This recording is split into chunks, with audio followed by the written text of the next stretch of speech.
Selamat siang saudara, Anda sedang menyaksikan live update bersama dengan saya Nila Irda. Seperti biasanya kami akan menyajikan beragam informasi terkini yang akan dilaporkan secara langsung oleh wartawan kami di lapangan. Bersama dengan saya Nila Live Update selengkapnya. Kita awali dengan informasi pertama saudara, ratusan warga yang tinggal di lereng Gunung Sangbuah, Lembang, Desa Kedwajo, Kecamatan Gandasil, Kabupaten Tanah Toraja kini terpaksa harus mengungsi. Warga terpaksa mengungsi saudara karena adanya retakan pada tanah gunung sehingga rawan longsor. Selain itu tanah di wilayah tersebut sejak beberapa hari terakhir juga terus mengalami pergerakan. Untuk itu bagaimana informasi lebih lengkapnya sudah ada Tommy Paseru, wartawan Tribun Timur yang sudah siap di sebelah sana dengan informasi lengkapnya untuk Anda. Halo, selamat siang Tommy, silahkan dengan laporan Anda. Baik, selamat siang Nila dan Tribuners. Dapat informasikan bahwa ratusan warga yang tinggal di lereng Gunung Sambua, Lembang atau Desa Kadwaja, Kecamatan Gandam Batu Silanan, Kabupaten Tanah Toraja terpaksa mengungsi.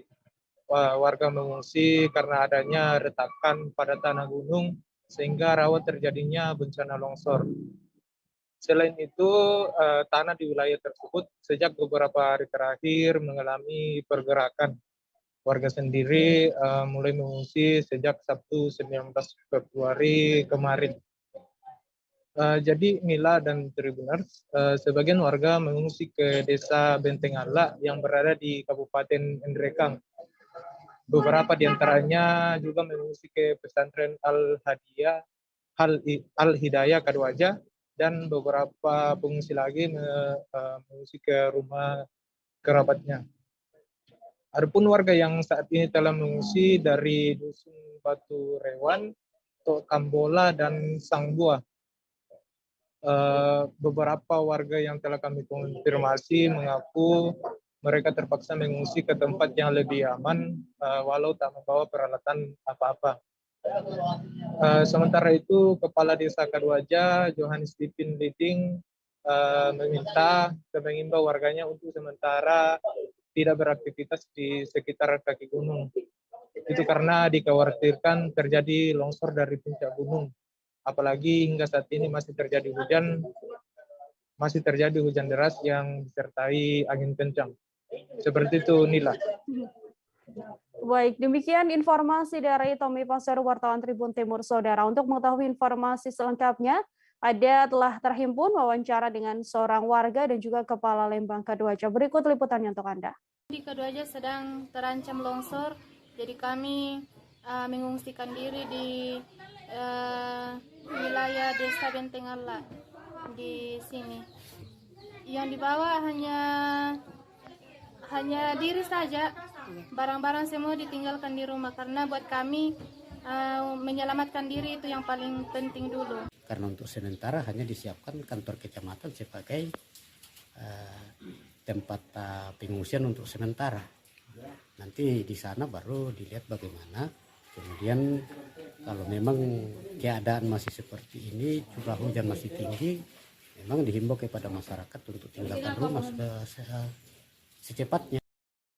Sementara itu, saudara, angin puting beliung menerjang Boyolali pada Minggu 20 Februari. Ada setidaknya 3 lokasi yang disapu angin kencang kala hujan deras yang mengguyur wilayah di lereng Merapi Merbabu ini. Angin kencang sekira pukul 14.30 waktu Indonesia Barat ini diantaranya menggulung beberapa genting serta atap SB sebuah sekolah TK Cempaka yang ada di Desa Kebon Guloy, Kecamatan Musuk. Sudah ada wartawan Tribun Solo Triwidodo yang akan memberikan informasi lebih lengkapnya terkait bagaimana kondisi pasca adanya angin puting beliung di wilayah Boyolali ini. Untuk itu, selamat siang Triwidodo, silahkan dengan informasi Anda. Ya, selamat siang Nila dan juga dimanapun Anda berada. Dapat saya informasikan dari Boyolali, di mana pada minggu kemarin sekitar mulai pukul 14.30 telah terjadi angin puting beliung yang menimpa tiga wilayah desa di lereng Merapi dan Merbabu di Kabupaten Boyolali. Antara lain yang pertama di Desa Kebon Gulo, Kecamatan Musuk, lalu yang kedua ada di Desa Madu, Kecamatan Musuk, yang ketiga ada di Desa Tandigata, Kecamatan Sepogo, Boyolali. Adapun kerugian dari tiga peristiwa tersebut antara lain di bangunan sekolah TK yang berupa atap dari sekolah TK Bisma di Kebonjulu ini mengalami rusak, bagian gentengnya berterbangan. Kemudian di wilayah Desa Kebonjulu setelah terjadi akibat angin puting beliung tersebut mengakibatkan sejumlah rumah di sana mengalami rusak, bahkan ada satu rumah yang roboh total,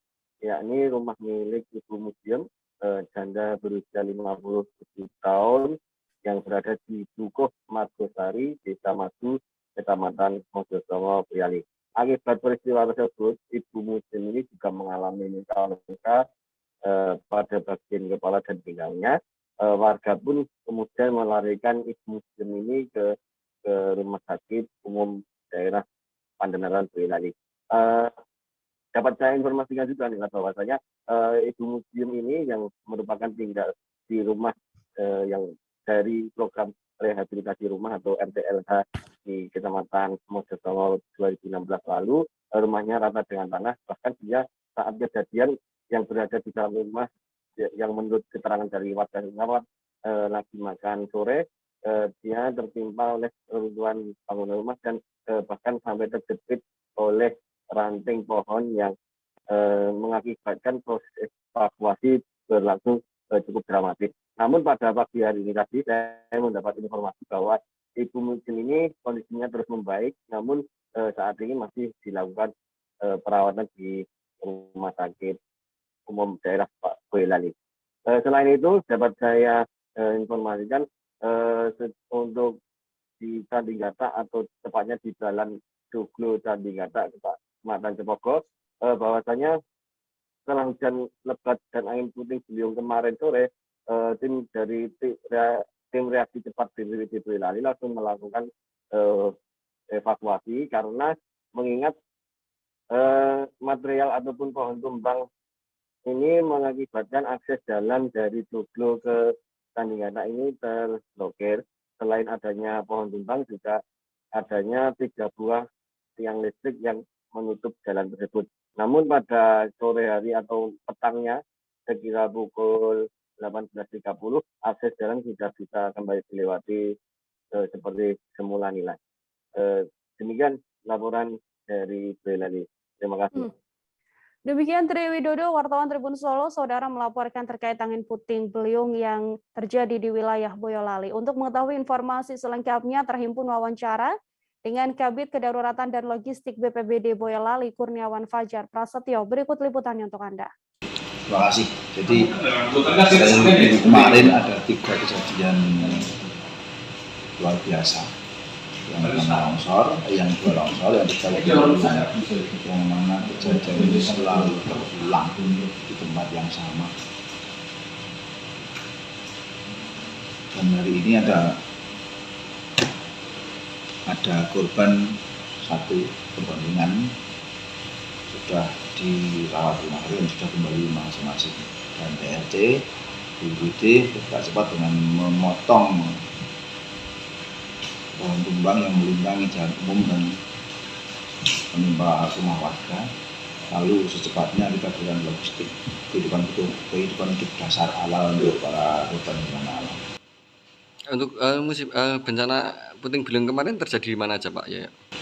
Musim beliung di Joglo, di Sawit, Madu, Mojosongo yang ada Madu ini yang menurun. Jamnya sama. Sementara itu, saudara, akibat angin kencang dan hujan deras, sejumlah rumah di Bolang Mongondo Selatan juga mengalami kerusakan. Dari pantauan wartawan kami, ada setidaknya 5 rumah yang mengalami kerusakan. Di antaranya ada yang atap seng rumahnya sampai roboh. Kejadian ini terjadi sekitar pukul 5 waktu setempat pada Minggu 20 Februari. Beruntung dikabarkan tak ada korban jiwa ataupun terluka maupun yang meninggal dunia akibat insiden ini. Sudah ada wartawan Tribun Manado, ada Indra Lapa yang akan memberikan informasi dan juga update terkininya, saudara. Selamat siang, Indra. Silahkan dengan informasi lengkap Anda. Ya, baik. Terima kasih rekan Nila. Jadi kemarin sempat terjadi beberapa rumah yang roboh karena diakibatkan cuaca yang begitu ekstrim karena adanya hujan deras beserta angin kencang, sehingga di wilayah khususnya di Kecamatan Bolang Uki, Kabupaten Bolang Mongondo Selatan, itu beberapa rumah dan tempat usaha itu mengalami kerusakan. Nah, salah satunya yang terjadi di Kecamatan Bolang Uki, tepatnya di Desa Tolondadu, ada tempat usaha bengkel itu roboh total diakibatkan karena hujan deras yang terjadi sejak pukul 5 pagi waktu Indonesia bagian tengah, rekan Lydia. Nah, dari informasi yang didapat oleh Tribun bahwa beberapa desa yang ada di Kecamatan Bolang Uki itu mengalami kerusakan. Nah, salah satunya Desa Tolondadu, Desa Popodu, dan Desa Tabila juga. Nah, selain itu berbagai desa lain juga itu hanya tergenang air dari air-air yang karena adanya hujan deras, Tribuners, sehingga rumah warga daripada itu tergenang air. Nah, Kaban BPBD dan kepala desa juga rekan Lina bahwa menyampaikan kepada warga untuk agar berhati-hati, jangan dulu ada yang turun ke laut untuk melakukan aktivitas nelayan, sehingga jangan dikhawatirkan akan terjadi hal-hal yang tidak diinginkan.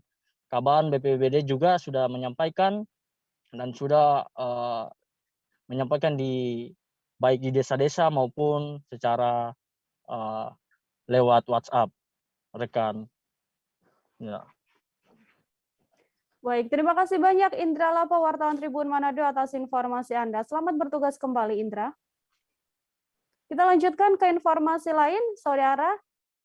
Kemunculan ular king cobra mengejutkan warga yang tinggal di Jalan Nelayan Gang Ismail, Desa Sungai Bakau Kecil, Kecamatan Mempawah Timur pada Rabu 16 Februari kemarin. Reptil berbisa mematikan ini muncul secara tiba-tiba di rumah seorang warga bernama Ferry. King cobra berukuran kurang lebih 3 meter tersebut ditemukan pertama kali oleh anak dari sang pemilik rumah yang masih berusia 10 tahun dan duduk di bangku kelas 4 sekolah dasar.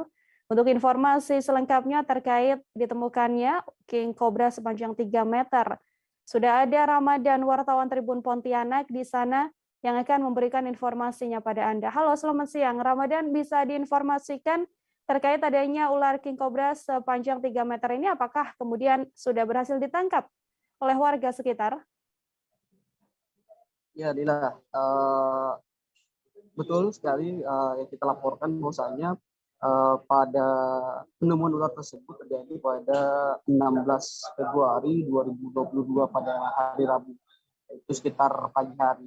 Informasi tersebut kita dapatkan sehari setelah penemuan ular tersebut, yaitu dari media sosial, yaitu dari akun Instagram yang ada di Kota Mempawah, yaitu Pinyu Berbagi dan Halo Mempawah. Kabarnya penemuan ular tersebut terjadi di Jalan Nelayan Gang Ismail, Desa Sungai Bakau Kecil, Kecamatan Mempawah Timur, Kabupaten Mempawah, Kalimantan Barat. Dari situ kita langsung berkomunikasi dengan pihak admin yang memang menyebarkan pertama kali tentang penemuan ular tersebut. Didapatlah alamat dan nomor warga yang memang memberikan informasi tersebut. Pada 18 Februari 2022, tepatnya pada hari Jumat, sore hari, Tribun langsung bergegas menuju lokasi penemuan ular tersebut untuk mencari informasi lebih mendalam terkait penemuan ular kobra yang diperkirakan 3 meter tersebut. Sesampainya Tribun di sana, memang kalau kita melihat dari lokasi, memang banyak sekali semak-semak seperti itu. Saat kita bertemu kepada pihak keluarga, yaitu ular tersebut pertama kali ditemukan di rumah pasangan warga, yaitu Ferry dan Ida. Namun pada penelusuran kita ternyata yang menemukan ular tersebut merupakan anak mereka, yaitu Chelsea yang baru berusia 10 tahun dan saat ini masih duduk di kelas 4 SD. kita pun berkesempatan untuk menanyakan kepada Chelsea, yaitu bocah lah, masih saya dikatakan bocah yang menemukan king cobra sepanjang 3 meter tersebut. Karena kita tahu sendiri bahwasannya king cobra merupakan ular yang mematikan. Saat kita bertanya kepada Chelsea, dia pun menceritakan kronologis lengkapnya di saat dia menemukan ular tersebut. Pada sekitar pukul 10 pagi hari pada 16 Februari tersebut, hanya Chelsea sendiri di rumahnya karena kedua orang tuanya bekerja di luar. Di saat pagi itu, Chelsea hendak menuju kamar mandi yang ada di belakang rumahnya. Di saat dia membuka pintu, dia pun menuju ke kamar mandi dan ular tersebut masih belum ditemukan oleh Chelsea. Namun setelah beberapa menit Chelsea setelah dari kamar mandi, dia pun hendak masuk ke dalam rumahnya. Dia pun dikagetkan dengan ular king cobra yang sudah melingkar di dekat pintu belakang rumahnya.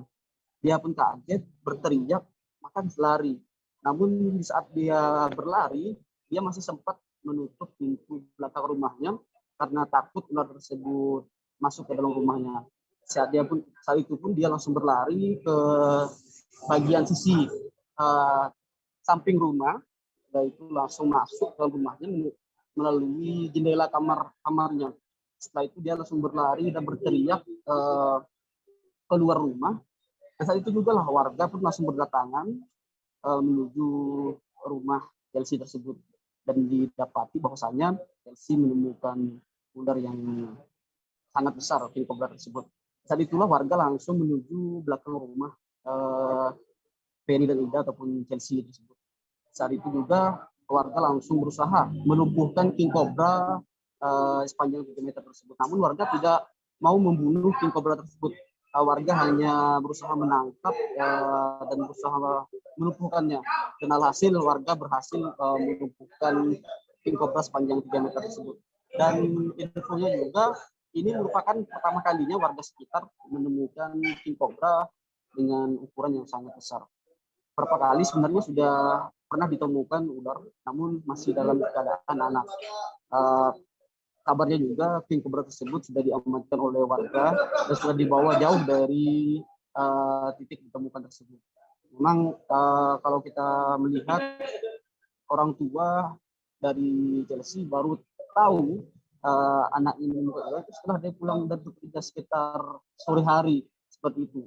Dia baru mengetahui bahwa saat ditinggalkan sendiri, anak dia itu menemukan king cobra sepanjang 3 meter.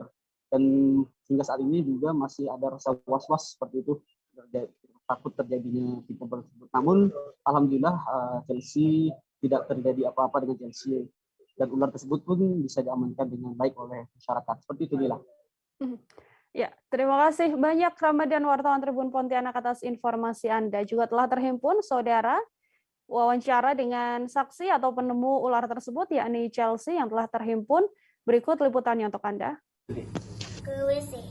Mau ke WC. Pas buka pintu atau gimana? Buka pintu tuh, kami buka nengok ulang tuh. Kami tak nengok ulang, bantu kami ke WC tu, kosong nengok ulang tuh. Berarti pas ke WC tak ada nengok ular? Tak ada. Pas balik dari WC mau ke rumah lagi, ada ular situ? Ada ular situ. Pas mengukit, terus dia lari. Dia balik tempayan tu, dia tutup pintu tu, masuk kamar tu, kami lewat jendela ngagak datuk, terus datuk tu ngagak ke bapak, om tu pun datang, cari-cari lo, rupanya ular tu bawa mesin cuci dah. Adik lihat ularnya tu, ularnya diri atau cuma biasa ya? Biasa ya. Terlihat ada ngejar-ngejar? Ada. Dari itu, bawa panggilkan orang, bawa nangkap apa, tali tu kayak mana ya, putus. Terus ambil lagi tali yang agak besar. Itu ya. Saudara, kemacetan parah yang disebabkan proyek perbaikan jalan lintas timur atau Jalintim di Desa Simpang Beringin, Kecamatan Bandar Saikijang, Kabupaten Pelalawan dalam 1 pekan ini membuat Bupati Pelalawan Zukri geram. Bupati Zukri mengaku banyak warga yang melaporkan kondisi antrean panjang di perbaikan Jalintim perbatasan Pelalawan dengan Pekanbaru ini.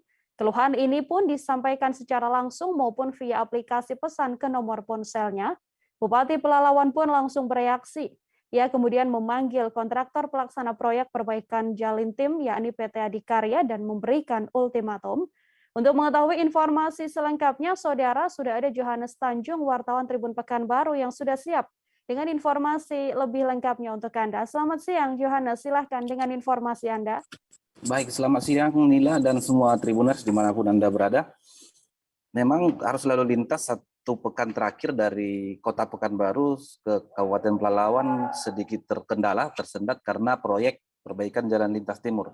Tepatnya di Desa Simpang Beringin, Kecamatan Bandar Sekijang, Kabupaten Pelalawan, yang berbatasan dengan wilayah Pasir Putih, Kota Pekanbaru. Ada beberapa kilometer proyek perbaikan jalan lintas timur ini yang awalnya dari jalan aspal menjadi jalan cor beton atau rigid. Proses perbaikan sebenarnya sudah berlangsung beberapa pekan sebelumnya, namun terjadi macet parah dan antrian yang sangat panjang dalam satu pekan terakhir. Bahkan jika sebelumnya jarak normal antara Kabupaten Pelalawan dengan Kota Pekanbaru hanya 1 jam 20 menit atau sampai 1 jam 30 menit, ketika terjadi antrian panjang dan macet parah itu, jarak tempuh Pekanbaru dengan Kabupaten Pelalawan, tepatnya Kota Pangkalan Kerinci, itu bahkan sampai 3-4 jam.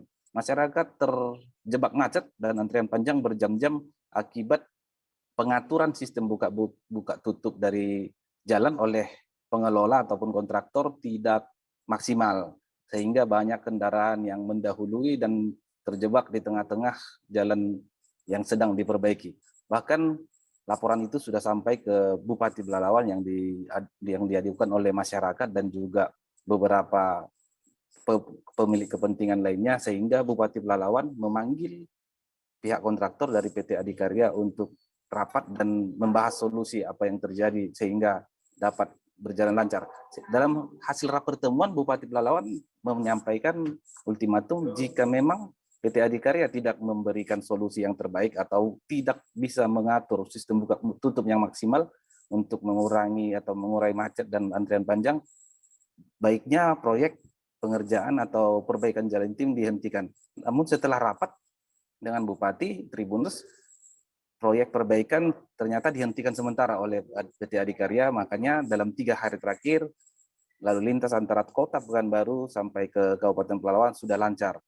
PT Adikarya menyatakan pihaknya sedang berunding dan melakukan uji coba bagaimana sistem buka tutup yang tidak merugikan masyarakat sehingga bisa lalu lintas berjalan lancar. Pasalnya di samping masyarakat terjebak macet, 30% dari pegawai yang bertugas di Kabupaten Pelalawan merupakan warga Pekanbaru. Mereka pulang pergi setiap hari, tentunya mempengaruhi kinerja mereka. Di samping itu, beberapa kendaraan pengangkut sembako ataupun BBM dan juga kebutuhan pokok lainnya yang dari Kota Pekanbaru ke Kabupaten Pelalawan sering terjebak macet di sana, sehingga mempengaruhi perekonomian masyarakat. Memang masyarakat banyak berharap agar proyek perbaikan itu berjalan dengan maksimal dan cepat selesai. Demikian rekan Nila. Johannes Tanjung, Saudara, wartawan Tribun Pekanbaru melaporkan terkait kemacetan panjang di Jalintim. Untuk mengetahui informasi selengkapnya juga telah terhimpun wawancara dengan Bupati Pelalawan. Berikut liputannya untuk Anda. Bandar Sekijang bagaimana Pak Bupati? Langkah kita? Ya, sekarang kita kan evaluasi nih. Kita evaluasi baik terkait perencanaannya, apa yang mau diperbaiki, apa yang mau ditingkatkan, diperbaiki. Terus yang menjadi problem hari ini terkait kemacetan. Betul. Jadi kemacetan ini menjadi problem sampai tadi malam pun banyak yang mengeluh dan WA langsung ke saya. Ada yang 3 jam macet, ngantri di situ. Ini kan mempengaruhi ekonomi, kan? Mengaruhi masyarakat. Ya, masyarakat akan terdampak dengan itu. Maka kita evaluasi. Bisa jadi kita stop. Kan kita stop dulu pengerjaannya. Kalau tidak jelas proses tutup buka mereka, ini kita stop. Karena kemarin sudah kita berikan peringatan supaya mereka bisa mengatur lalu lintasnya, dan mungkin akan kita perbantukan perhubungan nanti di situ. Perhubungan, dan nanti kita akan koordinasi juga dengan Polres. Informasi lainnya masih akan kami hadirkan seusai jeda, Saudara, tetap di Live Update. Oke, apa kabar Bang Arief di sini untuk strateginya? Kalau saya sendiri di Jumit 37 ini yang semalam baru mulai, Apa yang saya dirasakan udah Kak Fernita? Sebenarnya aku nggak ngerasain penangkapan atau penggerebegan atau apapun itu. Karena gini loh, posisinya aku Kriteria. lumayan. Jadi kita mengenal disebut dengan stroke yang tidak berdarah dengan stroke yang berdarah. Stroke yang tidak berdarah itu biasanya ditandai dengan adanya penyumbatan. Kalau itu terjadi di sini mungkin pikirnya tidak ke situ kali ya. Tapi kalau di Korea atau di Kamboja itu ada beberapa paper yang Saya itu Mas, dulunya tukang koran. Oh gitu ya. Tukang koran. Ya, saya baca itu Pak. Tuh kan, pernah baca kan? Ya. Jadi kalau saya jadi pangdam itu udah bersyukur banget. Si anak ini dijadikan sebagai tersangka begitu. Ya, kalau ini kita bicara yang di luar kasus Bongombo ya. Dikenal dengan nama hujan shower, di mana terdapat batas jelas antara daerah hujan dan tidak hujan yang biasanya terjadi pada fase awal mature stage atau tahap Berbahaya dewasa. itu Kang. Jadi mulai artinya terjadinya perlembekan. Nah itu untuk penetrasi akan sulit. Gitu ya. Dok, saya ini menurut saya memang tidak mudah, bukan urusan tanah diambil. Kalau misalnya Amerika Serikat sekarang, Rasulullah mengatakan dalam sebuah hadis bahwa berpuasa di 6 hari Syawal itu. Oke, apa kabar Bang Arief di sini untuk strateginya? Kalau saya sendiri di Jumit 37 ini yang semalam baru mulai, Apa yang saya dirasakan udah Kak Fernita? Sebenarnya aku nggak ngerasain penangkapan atau penggerebegan atau apapun itu. Karena gini loh, posisinya aku Kriteria. lumayan. Jadi kita mengenal disebut dengan stroke yang tidak berdarah dengan stroke yang berdarah. Stroke yang tidak berdarah itu biasanya ditandai dengan adanya penyumbatan. kalau itu terjadi di sini mungkin pikirnya tidak ke situ kali ya. Tapi kalau di Korea atau di Kamboja itu ada beberapa paper yang saya itu Mas, dulunya tukang koran. Oh gitu ya. Tukang koran. Ya, saya baca itu Pak. Tuh kan, pernah baca kan? Ya. Jadi kalau saya jadi pangdam itu udah bersyukur banget. Si anak ini dijadikan sebagai tersangka begitu. Ya, kalau ini kita bicara yang di luar kasus Bongombo ya. Dikenal dengan nama hujan shower, di mana terdapat batas jelas antara daerah hujan dan tidak hujan yang biasanya terjadi pada fase awal mature stage atau tahap Berbahaya dewasa. itu Kang. Jadi mulai artinya terjadinya perlembekan. Nah itu untuk penetrasi akan sulit. Gitu ya. Dok, saya ini menurut saya memang tidak mudah, bukan urusan tanah diambil. Kalau misalnya Amerika Serikat sekarang, Rasulullah mengatakan dalam sebuah hadis bahwa berpuasa di 6 hari Syawal itu. Oke, apa kabar Bang Arief di sini untuk strateginya? Kalau saya sendiri di Jumit 37 ini yang semalam baru mulai, Apa yang saya dirasakan udah Kak Fernita? Sebenarnya aku nggak ngerasain penangkapan atau penggerebegan atau apapun itu. Karena gini loh, posisinya aku Kriteria. lumayan. Jadi kita mengenal disebut dengan stroke yang tidak berdarah dengan stroke yang berdarah. Stroke yang tidak berdarah itu biasanya ditandai dengan adanya penyumbatan. kalau itu terjadi di sini mungkin pikirnya tidak ke situ kali ya. Tapi kalau di Korea atau di Kamboja itu ada beberapa paper yang Saya itu Mas, dulunya tukang koran. Oh gitu ya. Tukang koran. Ya, saya baca itu Pak. Tuh kan, pernah baca kan? Ya. Jadi kalau saya jadi pangdam itu udah bersyukur banget. Si anak ini dijadikan sebagai tersangka begitu. Ya, kalau ini kita bicara yang di luar kasus Bongombo ya. Dikenal dengan nama hujan shower, di mana terdapat batas jelas antara daerah hujan dan tidak hujan yang biasanya terjadi pada fase awal mature stage atau tahap Berbahaya dewasa. itu Kang.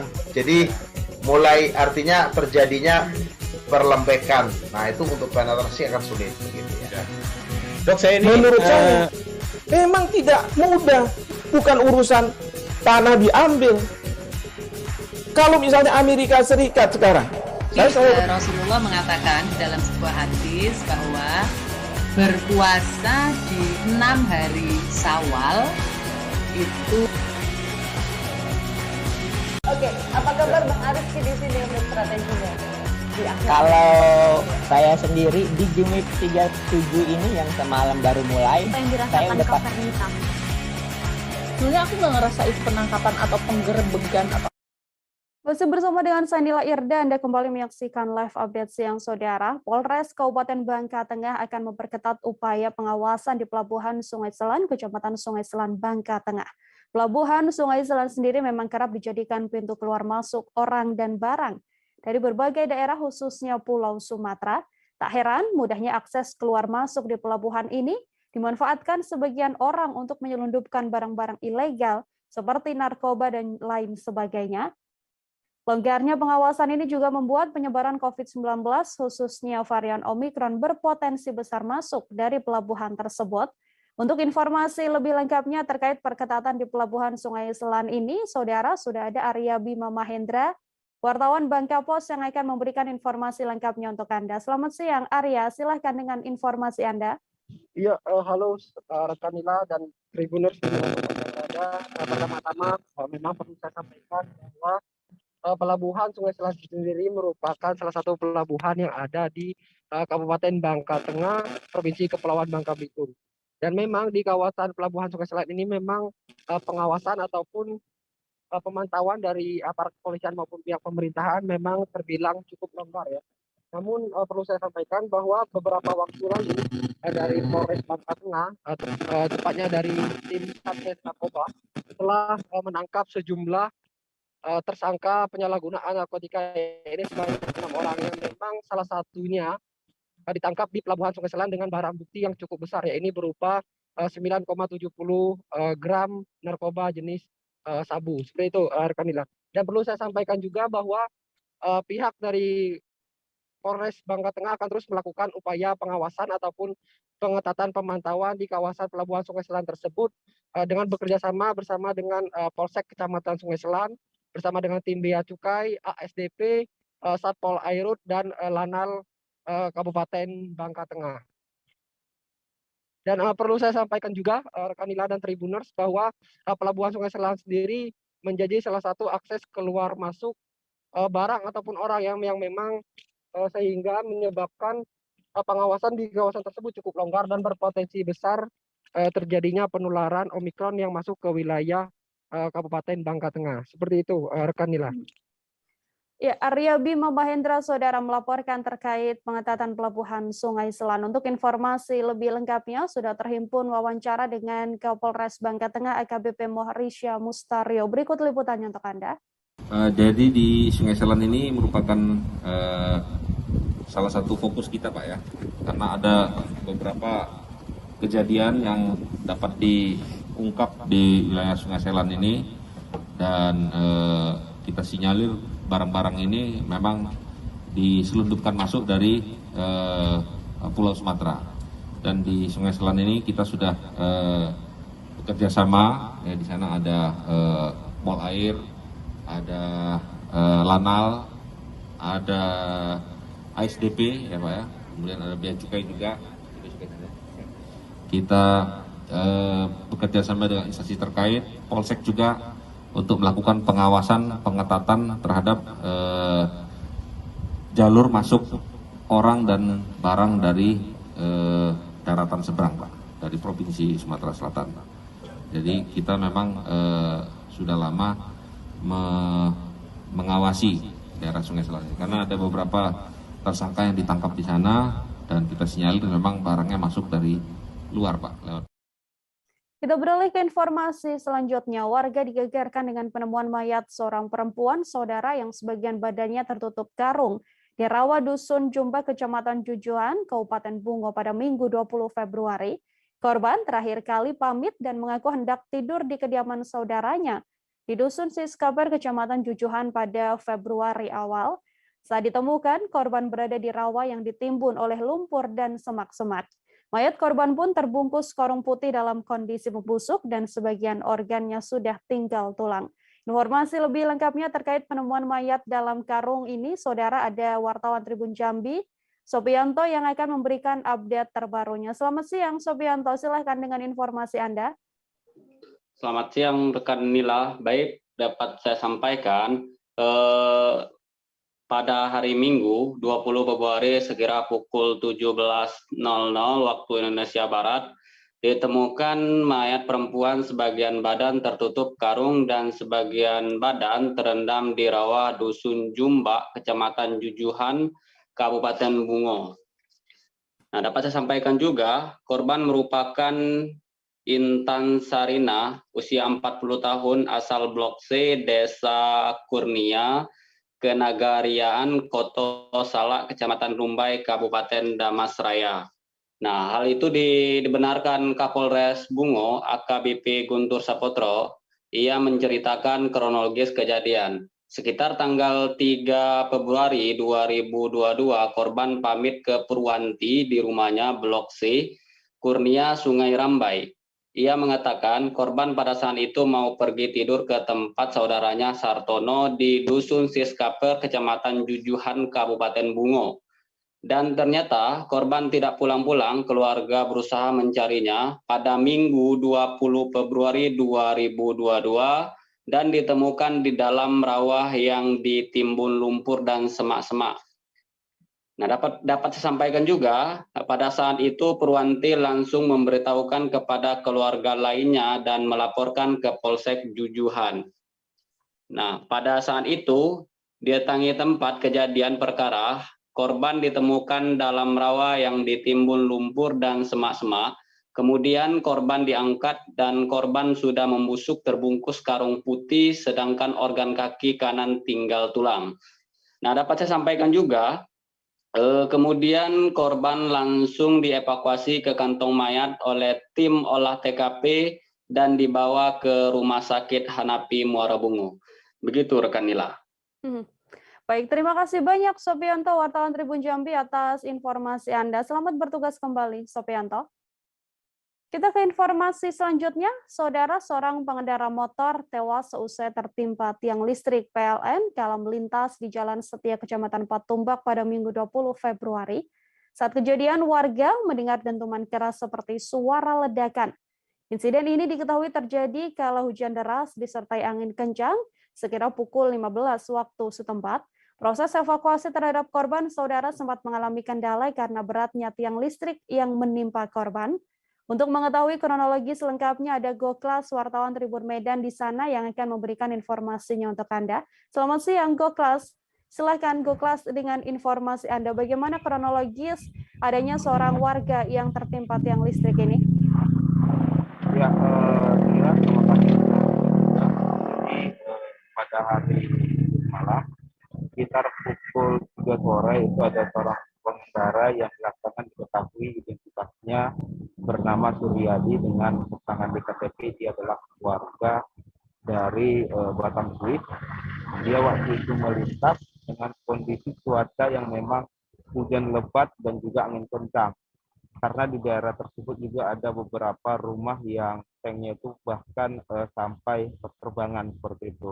Nah, di dalam situasi seperti itu, ia melintas dan rupanya tiang listrik PLN yang hampir sekitar 6 meteran itu terjatuh dan langsung menimpa tubuh korban alias Suryadi, dan di mana dia langsung meninggal dunia di lokasi tersebut.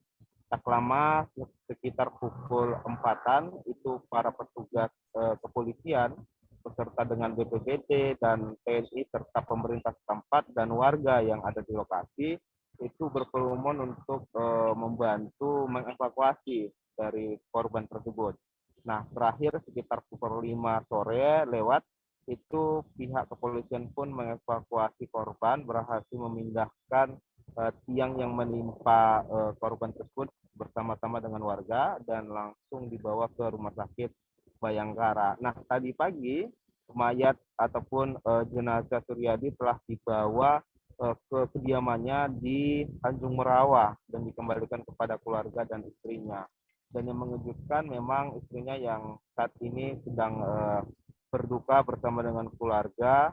Rupanya Suryadi dijelaskan sebelum mengalami kecelakaan tersebut hendak ingin mengurut ke rumah ibu kandungnya.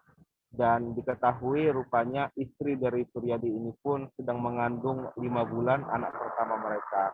Nah, dan saat ini nanti sore akan dilakukan pemakaman terhadap Suryadi. Demikian yang dapat saya sampaikan, Ila.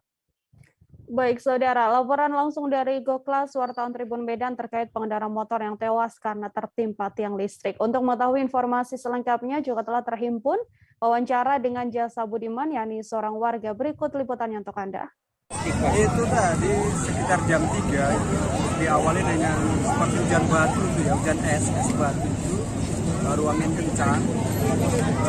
Berapa rumah sini itu berterbangan, tanaman itu berterbangan.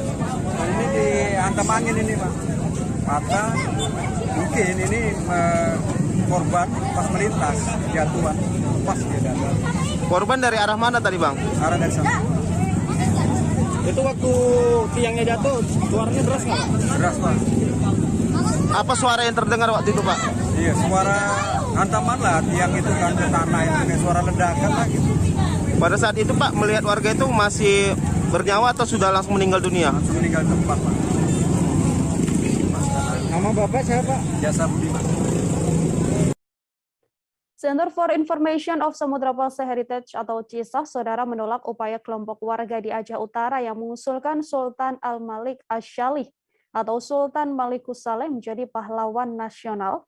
CISA sendiri merupakan LSM yang didirikan pada tahun 2010, yang mana concern terhadap penyelamatan situs sejarah di Aceh dan juga aktif mengedukasi pelajar di Aceh Utara tentang sejarah. CISA mengaku kecewa dengan isu yang berkembang 2 tahun terakhir, yang kerap mengaitkan Sultan pertama Samudra Pasai dengan deretan pahlawan kemerdekaan Indonesia. Untuk mengetahui informasi selengkapnya ada Jafarudin, wartawan Serambi Indonesia, yang akan memberikan informasinya untuk Anda. Halo, selamat siang Jafar, silakan dengan laporan Anda. Ya, baik, selamat siang. Baik Nila, dapat kami laporkan. Dalam sepekan terakhir ini, Pusat Informasi Penyelamatan Pusaka Samudra Pasai atau yang lebih dikenal dengan LSM Center for Information of Samudra Pasai Heritage itu menolak usulan dari sejumlah masyarakat atau suatu kelompok masyarakat yang mengusulkan Sultan Malikus Saleh itu dinobatkan atau dijadikan sebagai pahlawan nasional. Syisah memiliki alasan yang cukup kuat kenapa pengusulan ini harus ditolak. Yang pertama sekali karena memang menurut Syisah berdasarkan informasi yang dikumpulkan dari inskripsi yang ada di batu nisan Sultan Malikus Saleh itu menyatakan atau menyebutkan bahwa Sultan Malikus Saleh ini merupakan tokoh Islam perdana di Asia Tenggara itu yang mendapatkan gelar kesultanan. Selain itu, Sultan Malikus Saleh ini juga merupakan pendiri dari Kerajaan Samudra Pasai yang diperkirakan itu pada abad ke-13. Sedangkan perjuangan Indonesia, negara kita ini, dalam upaya memerdekakan itu kan terjadi di antara dimulai dari tahun abad ke-18 dan di antara kehadiran daripada perjuangan dari atau perjuangan Indonesia ataupun pra kemerdekaan. Itu salah satunya. Kemudian selain daripada Cista juga dapat kami laporkan ada beberapa tokoh masyarakat lain yang menolak usulan daripada suatu kelompok yang mengusulkan Sultan Malikus Saleh itu menjadi pahlawan nasional. Ada kelompok pemuda di Kecamatan Samudra itu juga menolak upaya daripada sekelompok masyarakat untuk mengusulkan Sultan Malikus Saleh menjadi pahlawan nasional. Selain itu juga ada perkumpulan Gesi atau yang kepala desa yang juga menolak usulan tersebut. Kemudian juga ada para ulama di Aceh Utara ini yang juga menolak usulan tersebut. Sebagaimana kita ketahui bahwa makam Sultan Malikus Saleh saat ini berada di Desa Beringin, Kecamatan Samudra, Kabupaten Aceh Utara, yang selama ini itu ramai dikunjungi dan menjadi lokasi wisata bukan hanya daripada masyarakat lokal dan juga di luar Aceh, tapi juga dari mancanegara. Ada beberapa seperti Malaysia, Brunei Darussalam, dan juga dari Mesir tuh yang rutin mengunjungi makam Sultan Malikus Saleh yang berada di Aceh Utara tersebut. Kemudian dapat kami laporkan juga bahwa Cisah ini juga selama ini aktif melakukan penyelamatan terhadap situs-situs sejarah yang ada di Aceh Utara. Mereka melakukan berbagai penelitian untuk mempelajari inskripsi yang ada di setiap batu nisan yang ditemukan. Jadi seperti yang disampaikan tadi bahwa Sultan Malikus Saleh ini adalah tidak ada kaitannya dengan perjuangan kemerdekaan Indonesia, dan beliau adalah orang yang pertama atau tokoh muslim yang pertama di Asia Tenggara yang mendapatkan gelar sultan, sehingga disimpulkan bahwa tidak layak ataupun tidak proporsional kalau memang dia diusulkan menjadi pahlawan nasional. Kemudian hal lainnya, kalau memang bisa menyarankan kalau memang diusulkan harus ada dari Aceh untuk menjadi pahlawan nasional. Banyak sekali tokoh-tokoh dari Aceh yang juga berjasa pada saat itu dalam rangka melakukan perjuangan untuk kemerdekaan Indonesia. Seperti misalnya ada Pang Usuh, ada Pang Akub. Nah, kalau alasan lain misalnya karena memang mendapatkan dana, informasi ada miliaran dana yang akan dikucurkan untuk pembangunan terhadap komplek makam Sultan Malikus Saleh. Kenapa tidak misalnya dana tersebut dialihkan kepada pembangunan makam Cut Mutia yang juga merupakan pahlawan nasional yang saat ini berada di pedalaman Aceh Utara, dan jangankan untuk bangunannya yang berada di makam tersebut, jalan untuk menuju ke makam Cut Nyatin saja itu sangat susah. Kenapa tidak dilakukan hal demikian? Barangkali demikian, inilah laporan dari saya, Jafar. Baik, terima kasih banyak Jafaruddin, wartawan Serambi News, atas informasi Anda. Selamat bertugas kembali, Jafar. Seusai jeda, saudara, kami masih akan kembali dengan beragam informasi lain, tetap di Live Update. Oke, apa kabar Bang Aris di sini untuk strateginya? Kalau saya sendiri di Jumik 37 ini yang semalam baru mulai, saya udah sebenarnya aku nggak ngerasa itu penangkapan atau penggerebegan atau apapun itu, karena gitu posisinya aku kriteria. Jadi kita mengenal disebut dengan stroke yang tidak berdarah dengan stroke yang berdarah. Stroke yang tidak berdarah itu biasanya ditandai dengan adanya penyumbatan. Kalau itu terjadi di sini mungkin pikirnya tidak ke situ kali ya, tapi kalau di Korea atau di Kamboja itu ada beberapa paper yang saya itu Mas, ya, dulunya tukang koran. Oh gitu ya. Tukang koran. Ya, saya baca itu Pak. Tuh kan pernah baca kan? Ya. Jadi kalau saya jadi Pangdam itu udah bersyukur banget. Kak, si anak ini dijadikan sebagai tersangka begitu. Ya, kalau ini kita bicara yang di luar kasus Sebongondo ya. Dengan nama hujan shower, di mana terdapat batas jelas antara daerah hujan dan tidak hujan yang biasanya terjadi pada fase awal mature stage atau tahap berbahaya itu Kang. Jadi mulai artinya terjadinya perlembekan. Nah itu untuk penetrasi akan sulit begitu ya. Dok, saya ini menurut saya memang tidak mudah, bukan urusan tanah diambil. Kalau misalnya Amerika Serikat sekarang, Rasulullah mengatakan dalam sebuah hadis bahwa berpuasa di 6 hari Syawal itu. Oke, apa kabar Bang Aris di sini untuk strateginya? Kalau saya sendiri di Jumik 37 ini yang semalam baru mulai, saya udah sebenarnya aku nggak ngerasa itu penangkapan atau penggerebegan atau apapun itu, karena gitu posisinya aku kriteria. Jadi kita mengenal disebut dengan stroke yang tidak berdarah dengan stroke yang berdarah. Stroke yang tidak berdarah itu biasanya ditandai dengan adanya penyumbatan. Kalau itu terjadi di sini mungkin pikirnya tidak ke situ kali ya, tapi kalau di Korea atau di Kamboja itu ada beberapa paper yang saya itu Mas, ya, dulunya tukang koran. Oh gitu ya. Tukang koran. Ya, saya baca itu Pak. Tuh kan pernah baca kan? Ya. Jadi kalau saya jadi Pangdam itu udah bersyukur banget. Kak, si anak ini dijadikan sebagai tersangka begitu. Ya, kalau ini kita bicara yang di luar kasus Sebongondo ya. Dengan nama hujan shower, di mana terdapat batas jelas antara daerah hujan dan tidak hujan yang biasanya terjadi pada fase awal mature stage atau tahap berbahaya itu Kang. Jadi mulai artinya terjadinya perlembekan. Nah itu untuk penetrasi akan sulit begitu ya. Dok, saya ini menurut saya memang tidak mudah, bukan urusan tanah diambil.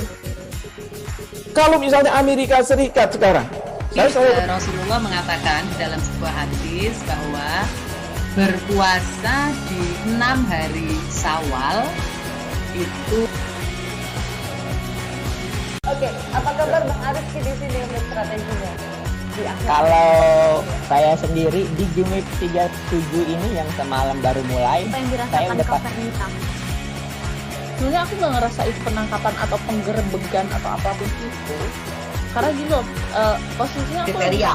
Jadi kita mengenal disebut dengan stroke yang tidak berdarah dengan stroke yang berdarah.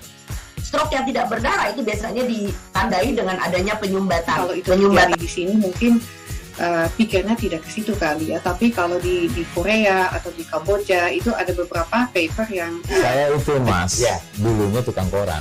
Oh gitu ya. Tukang koran. Ya, saya baca itu Pak. Tuh kan pernah baca kan? Jadi kalau saya jadi pangdam itu udah bersyukur banget.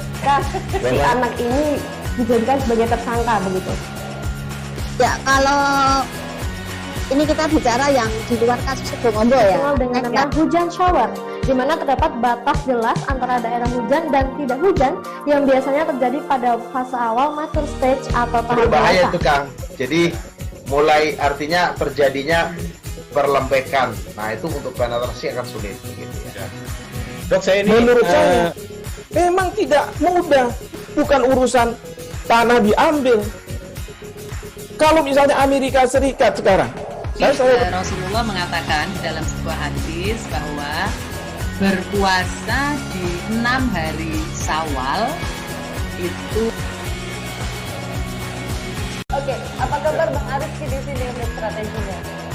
Kalau saya sendiri di Gimik 37 ini yang semalam baru mulai, saya udah sebenarnya aku nggak ngerasa itu penangkapan atau penggerebegan atau apapun itu, karena gini loh, posisinya aku kriteria. Jadi kita mengenal disebut dengan stroke yang tidak berdarah dengan stroke yang berdarah. Masih bersama dengan Sanila Irdi dalam live update siang, saudara. Kita lanjutkan ke informasi lain. Warga Pondok Jaya yang tinggal di bantaran Kali Mampang, Mampang Perapatan, Jakarta Selatan, menganggap banjir yang terjadi di wilayahnya adalah hal yang biasa. Pria bernama Asmari ini mengaku ia sudah 30 tahun lebih tinggal di lokasi tersebut. Ia pun mengaku dilanda banjir adalah hal yang sangat lazim. Pasalnya rumahnya memang hanya berjarak 1-2 meter dari aliran Kali Mampang. Ia lantas berharap agar nantinya adanya pengerukan Kali Mampang agar tak lagi dilanda banjir. Informasi selengkapnya, saudara, sudah ada Ramadan, wartawan dari Warta Kota yang akan memberikan informasi selengkapnya untuk Anda. Selamat siang, Ramadan. Bagaimana sejumlah keluhan dari warga di bantaran Sungai Mampang ini terkait banjir yang menjadi hal yang sangat lumrah dan sangat biasa di sana? Ya, baik rekan Nila, dapat saya sampaikan bahwa usai kalah digugat warga karena penanganan banjir Kali Mampang, Gubernur DKI Jakarta Anies Baswedan turunkan 2 alat berat untuk mengeruk Kali Mampang di Pela Mampang, Mampang Perapatan, Jakarta Selatan. Harapan demi harapan dituturkan oleh warga sekitar pasca pengerukan dilakukan oleh Pemprov DKI Jakarta. Seperti yang disampaikan oleh Asmari, pria berusia 55 tahun, bahwa diharapkan pengerukan Kali Mampang ini dapat mencegah banjir di permukiman warga sekitar di Kali Mampang, seperti itu. Pasalnya dia sudah 30 tahun lebih seperti itu tinggal di sana dan sudah merasakan banjir dari mulai titik terendah seperti itu atau bisa dibilang semata kaki sampai kurang lebih 100 cm atau 1 meter, bahkan bisa mencapai 1,5 meter seperti itu banjir di sana. Maka dari itu Asmari berharap pengerukan yang kembali dilakukan oleh Pemprov ini dapat merata dilakukan seperti itu, tidak hanya di satu titik saja, namun bisa merata di titik-titik berikutnya atau selanjutnya seperti itu, Rakanila. Baik, terima kasih banyak Ramadan melaporkan terkait pengerukan yang harus dilakukan di Kali Mampang untuk mencegah banjir yang memang kerap terjadi di sana. Untuk informasi selengkapnya, saudara juga telah terhimpun wawancara dengan Asmari. Berikut liputannya untuk Anda.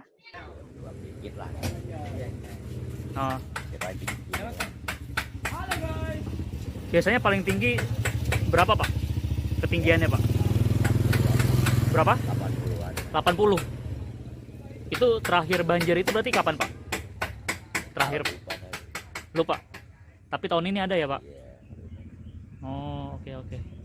Pak, kalau sejarah Kali Mampang ini awal banjir itu dari tahun berapa sih Pak? Kira-kira Pak, yang Bapak tahu gitu Pak? Tahun berapa Pak? 90 udah banjir. Itu banjirnya semana waktu itu Pak? Dulu Pak? Semeter.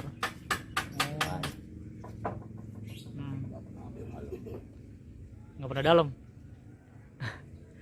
Tapi apa namanya, emang ada pengerukan gitu ya Pak biasanya ya Pak?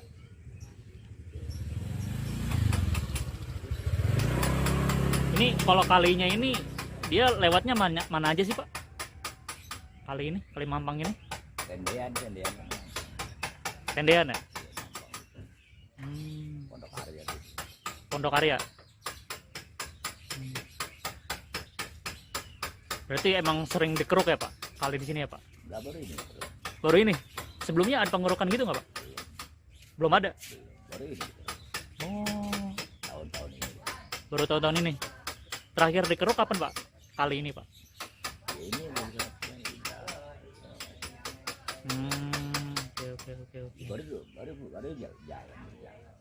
Oh, berarti baru jalan lagi nih? Sebelumnya berarti belum ada Pak? Oh. Terakhir tahun berapa tuh Pak kira-kira Pak? Baru dikeruk Pak? Ya ini dah. Tahun 2022 ya. Oh. Katanya terakhir tuh pas dikeruk ini di kali sini katanya pas zaman Ahok ya Pak? Bener Pak? Apa gimana Pak? Enggak ya? Baru ini? Oh, no. Kalau ini pernah dikeruk ini dulu kan kanyut gitu kan. Begonya kanyut. Oh. Berhenti. Terus katanya kalau banjir jembatan ini katanya sempat roboh ya Pak? Ini baru dibetulin. Oh baru ini Pak? Ini baru selesai kapan Pak? Setahun.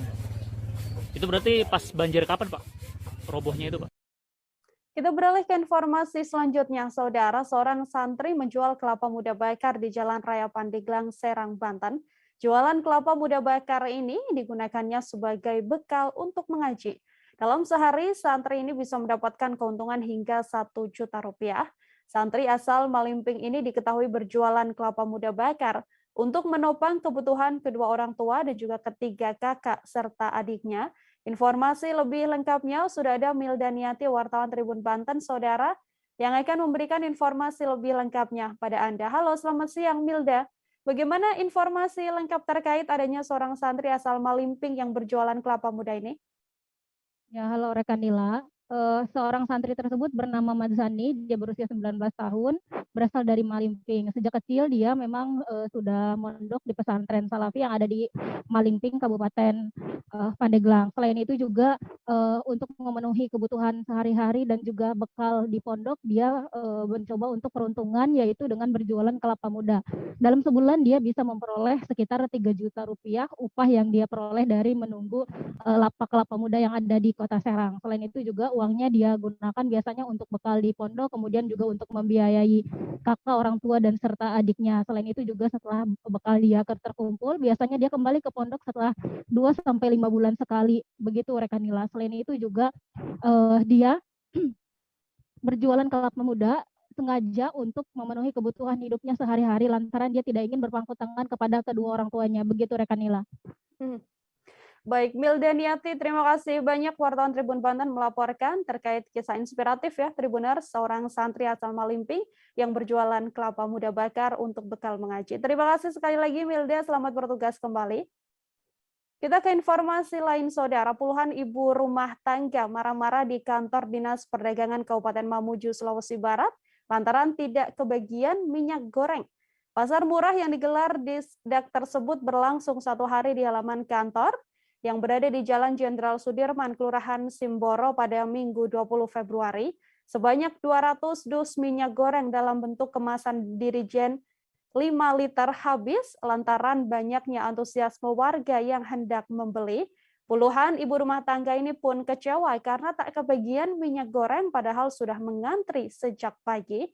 Informasi lebih lengkapnya terkait antrian panjang untuk mendapatkan minyak goreng ini, Saudara, ada Fahrun Ramli, wartawan Tribun Sulbar, yang akan memberikan informasi lebih lengkapnya untuk Anda. Halo, selamat siang. Fahrun, bisa diinformasikan untuk banyaknya ibu-ibu yang mengantri demi bisa mendapatkan minyak goreng ini. Seperti apa informasinya? Ya, rekan Nila, di Kabupaten Mamuju, Sulawesi Barat ini memang sedang terjadi kelangkaan minyak goreng, baik itu minyak goreng kemasan dan minyak goreng jerigen, di mana di pasar tradisional di Kabupaten Mamuju itu sudah tidak lagi ditemukan minyak goreng, dan di toko retail modern juga sudah sangat jarang lagi ditemukan minyak goreng. Namun beberapa hari yang lalu dan sampai sekarang Dinas Perdagangan Kabupaten Mamuju itu melakukan pasar murah untuk memenuhi kebutuhan dasar, yaitu minyak goreng kepada ibu rumah tangga di wilayah Mamuju. Nah, adapun 200 dos yang disediakan minyak goreng dari Dinas Perdagangan Kabupaten Mamuju ini itu tidak mencukupi karena memang ribuan warga yang datang untuk membeli atau mengantri di Dinas Perdagangan, sehingga beberapa warga itu kemudian tidak mendapatkan bagian minyak goreng, dan mereka pun akhirnya marah-marah di kantor Dinas Perdagangan Mamuju. Bahkan beberapa warga dan memasuki kantor dinas untuk mempertanyakan kejelasan, karena warga menilai ada ketidakjelasan jadwal pembagian minyak goreng, di mana warga mendapat informasi bahwa pembagian minyak goreng itu akan berlangsung pukul 8 waktu Indonesia Tengah, namun pada saat pagi pukul 7 minyak sudah habis, sehingga ratusan warga itu tidak kebagian minyak goreng. Warga pun merasa kecewa karena sudah mengantri lama dan akhirnya menyerbu Dinas Perdagangan dan marah-marah di kantor Dinas Perdagangan Kabupaten Mamuju. Seperti itu, rekan Nila.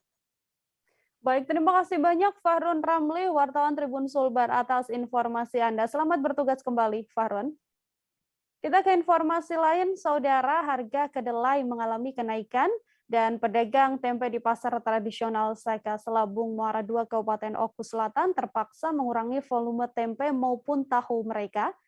Diketahui kacang kedelai sebagai bahan dasar tempe dan tahu itu kini mencapai Rp12.000 per kilogramnya atau mengalami kenaikan 2 hingga Rp3.000.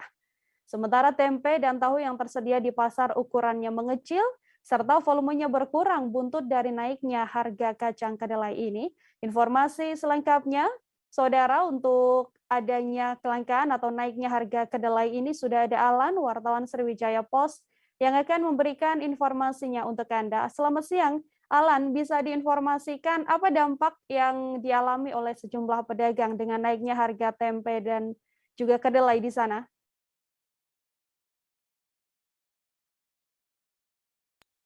Ya, selamat siang rekan Nila. Dapat kami informasikan untuk dampak dari harga kedelai yang mengalami kenaikan di Kabupaten Ogan Komering Ulu Selatan, khususnya para pedagang di pasar tradisional Muara II Kabupaten Ogan Komering Ulu Selatan mengurangi volume dari tempe maupun tahu yang dijual di pasar tradisional Muara II ini. Dampaknya sendiri mereka terpaksa melakukan pengurangan volume tersebut, serta para pembeli juga mengalami sedikit berkurang ya, karena dampak dari tingginya harga kedelai yang terjadi di hampir seluruh di Indonesia ini.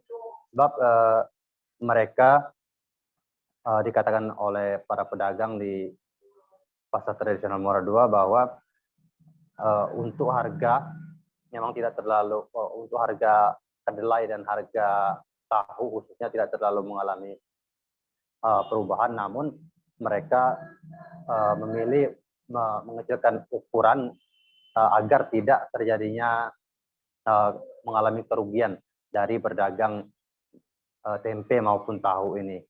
Untuk tahu mengalami pengurangan dari 1 on hingga 2 on. Biasanya per 1 batang tempe itu dijual seharga 4.000 atau 3.000 itu dengan volume atau berat 5 on. Namun saat ini hanya 3 on saja. Demikian juga dengan tahu.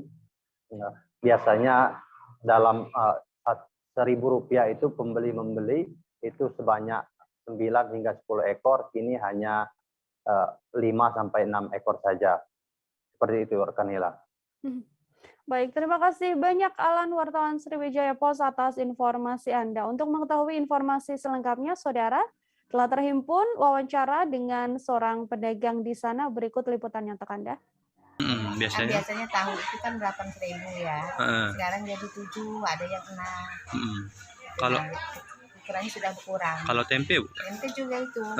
Dari Biasanya 4 on, jadi 3 on. Dari 3 on. Tapi harga masih biasa. Harga berapa coba harganya? Ada yang 310, ada yang 4.000. Ada 4.000. Tergantung timbangannya tadi. Itu untuk tempe, Bu? 3 batang yang gede itu. 310. 310. Ya. Penyebab tempe naik tahu dah, Bu? Apa kedelai ya? Iya. Berapa sekarang kedelai, Bu? Salah 11-an. 11.000. Ada yang 11-an, ada yang 11.000. Sebelumnya Kalau berapa? salah. Sebelumnya biasanya berapa biasanya standar dulu? 10 juga. Sementara itu, saudara, naiknya harga kedelai bahkan hingga minyak goreng juga dirasakan oleh warga di Kabupaten Pathlawang, terutama pengrajin tahu dan juga tempe. Mereka mulai mengeluhkan bahan baku kedelai hingga minyak sayur dan minyak goreng yang saat ini harganya merangkak naik dan juga langka. Hal tersebut membuat pengrajin memutar otak untuk tetap bisa memproduksi tahu dan juga tempe. Di antaranya adalah dengan mengecilkan ukuran, bahkan hingga menaikkan harga tahu tempe di pasaran. Informasi selengkapnya terkait naiknya harga kedelai hingga minyak ini, saudara, ada Syahri, wartawan Tribun Sumsel yang akan memberikan informasinya untuk Anda. Selamat siang, Syahri, silahkan dengan informasi Anda. Selamat siang, rekan Nila. Baiklah, pemirsa, untuk pengrajin tempe ataupun tahu yang ada di Kabupaten Pathlawang memang saat ini mengalami kendala. Salah satu kendalanya itu yang cukup terasa itu adanya kenaikan untuk harga bahan baku ataupun kedelai. Bahkan mereka belakangan ini yang memang terkendala ini tidak hanya mengeluhkan harga bahan dasar atau kedelai saja gitu, karena memang pada proses produksi di tempat mereka ini ada juga namanya penggorengan tahu, yang dimana memang penggorengan ini memang membutuhkan minyak goreng ataupun minyak sayur yang memang sudah beberapa waktu belakangan ini minyak sayur sendiri sudah naik. Dan walaupun kemarin ada program pemerintah yang subsidi minyak ini seharga Rp14.000 begitu, akan tetapi kondisi di lapangan memang saat ini langka gitu minyak dengan harga 14.000. Nah, untuk hari ini pun terpantau, tadi sempat saya memantau juga di beberapa titik di Kabupaten Pathlawang, bahkan bukan hanya mahal minyak goreng itu, akan tetapi langka gitu, tidak ada, agak susah dicari. Nah, kembali ke bahan baku tempe ataupun kedelai tadi, memang harganya cukup naik saat ini. Berdasarkan beberapa wawancara saya dengan pengrajin itu, jika sebelumnya harga kedelai itu sekitar Rp8.000 per kilogram, saat ini itu kata mereka bisa dibilang berganti harga. Nah, berganti harga maksudnya di sini sudah jauh lumayan sih, dari 8.000 menjadi 12.000 harganya. Jadi mau tidak mau mereka mengakali hal tersebut gitu. Salah satunya dengan pertama dengan cara memperkecil ukuran gitu atau potongan. Selain itu juga ini dengan cara selain itu mereka juga mengakali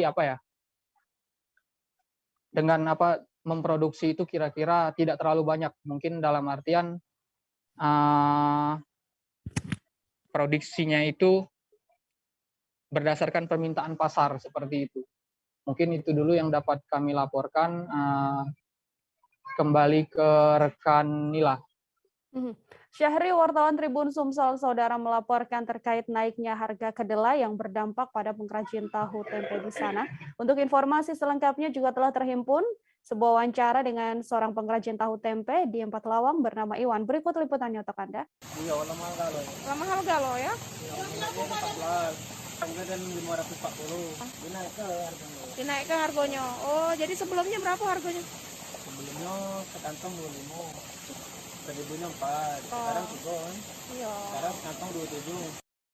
Kita beralih ke informasi lain, saudara. Sebagai upaya mendukung peningkatan produk asli Kaltara di sektor pertanian, khususnya beras, Bupati Bulungan Syarwani yakin bahwa beras lokal bisa masuk pasar konsumsi tenaga kerja di proyek kawasan industri Pelabuhan Internasional Tanah Kuning, Mangkupadi. Bupati pun memberikan dukungan penuh pada petani di Desa Panca Agung agar meningkatkan produksi panen gabah kering. Produksi gabah kering ini diketahui merupakan hasil panen perdana dengan metode Haston yakni menggunakan 100 kg bibit dengan luas lahan 125 hektar. Informasi selengkapnya, Saudara, sudah ada Georgie Santana Silalahi, wartawan Tribun Kaltara, yang akan memberikan informasi lebih lengkapnya untuk Anda. Selamat siang, Georgie, bisa diinformasikan bagaimana kabar terkait panen perdana padi metode Heston di Kabupaten Bulungan ini?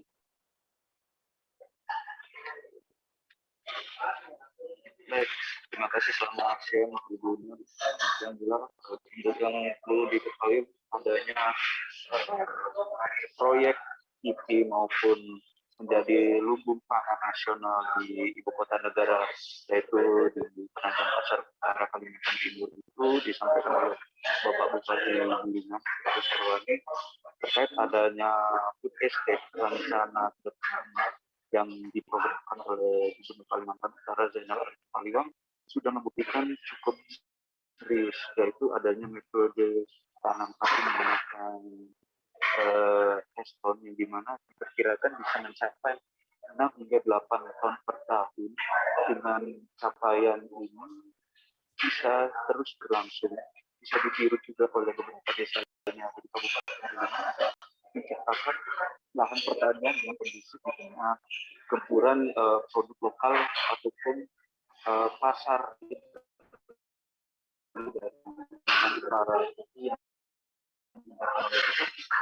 Yang kedua, terkaitnya adanya inflasi, yaitu BPBD, maksud saya Bank Indonesia bekerjasama dengan Pemprov Kaltara dan pemerintah Kabupaten Bulungan mendata bahwa kebutuhan beras atau yang ada saat ini membutuhkan sekitar 33.607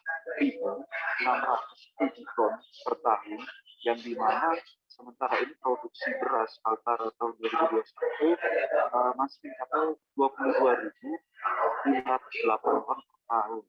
Jika diasumsikan di sini ada berkisar 20 hingga 25% yang diharapkan oleh pemerintah Provinsi Kalimantan Utara yang akan bersinergi dengan pemerintah Kabupaten Bulungan untuk menciptakan lumbung pangan secara nasional maupun menjadi salah satu pemasok beras atau makanan untuk di proyek kawasan industri pelabuhan internasional di Tanah Pening, Tanjung Pales Timur. Dan perlu diketahui adanya luas lahan yang sudah didukung oleh pemerintah Provinsi Kalimantan Utara dan juga yang saat ini ada lokasi di layar kaca TV Anda. Ini adalah lahan pertanian yang ada di Desa Panca Agung, Tanjung Pales Utara, di mana luas lahan ini ada berkisar 125.000 hektar yang akan menjadi salah satu contoh untuk desa-desa lainnya untuk memproyeksikan produk ketahanan pangan dengan metode Heston didukung oleh Bank Indonesia mewakili Provinsi Kalimantan.